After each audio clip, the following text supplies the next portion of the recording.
If you have ever seen your dog shake their entire body and wondered, are they stressed or are they calming down? Then this video is for you. Because shaking is honestly one of the most misunderstood nervous system behaviors in dogs. And depending on the context, it can honestly mean two different things. And I get asked about shaking more than almost any other behavior. It's probably right up there next to lip licking and yawning. And people really just want to know, is my dog anxious? Is something wrong? Should I stop it? And the short answer is no, not necessarily, because the real answer, I believe, is more nuanced and it actually lives in the nervous system.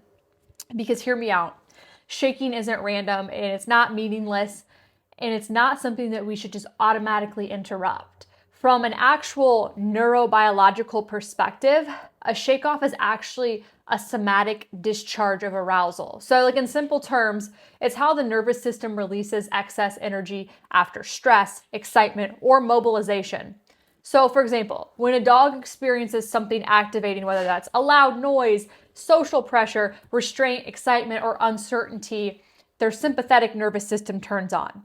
Like their heart rate goes up, their muscle tone increases, stress hormones like cortisol and adrenaline rise. And once that moment passes, the body then needs a way to complete the stress cycle. So that's where you see shaking. And what's really fascinating is that shaking is like one of the body's built-in mechanisms to do exactly that. You see this across the animal kingdom. You see wild animals that they shake after escaping danger. Mammals shake after restraint, and even humans sometimes shake after shock or intense emotion. Though we largely learn to suppress it, which is a problem, but dogs haven't. And so if you're wondering, why is shaking actually biologically important? Here's why. Because shaking helps reset the muscle tone in a dog's body. It helps regulate their autonomic balance, and it helps essentially signal a shift from that sympathetic nervous system being activated back towards parasympathetic regulation, which is the rest and digest mode. So in simple terms, it's often marking a transition out of a mobilized state for a dog. So that's why like a single shake in the right context is often a healthy sign, not a problem. But here's the key point I want to stress though. A shake does not mean one thing in isolation.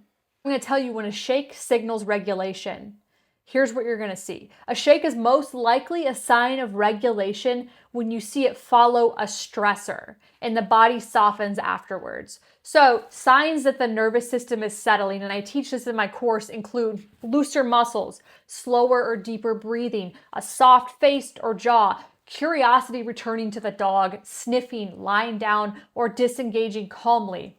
In this case, the dog's body is saying, okay, that moment's over, I can reset now. And that's the nervous system completing a stress response the way it was designed to.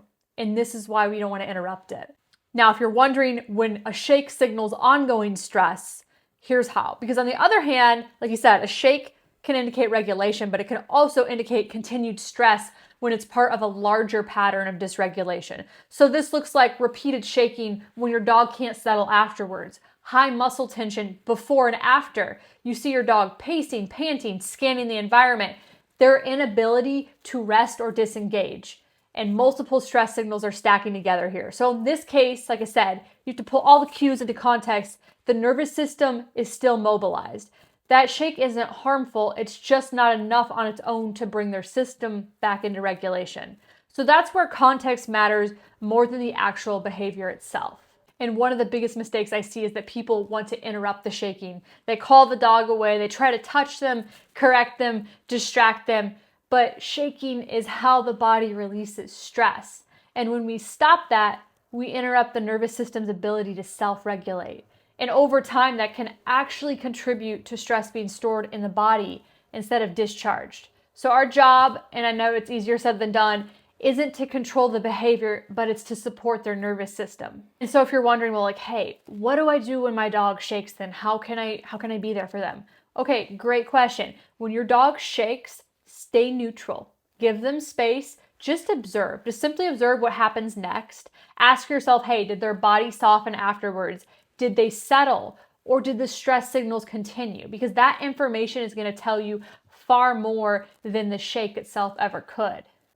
I hope that this was helpful to talk through this. This channel exists to help you understand your dog's nervous system, not just manage the behavior. And if you want to learn how to read these signals in real time, subscribe for more breakdowns like this. And if you want structured foundation for this work, Dog Somatics 101 is linked below, and you can also get on the reservation list for our upcoming pro series where you can actually become certified to practice dog somatics. At the end of the day, you don't need to control your dog's body. You just need to understand it.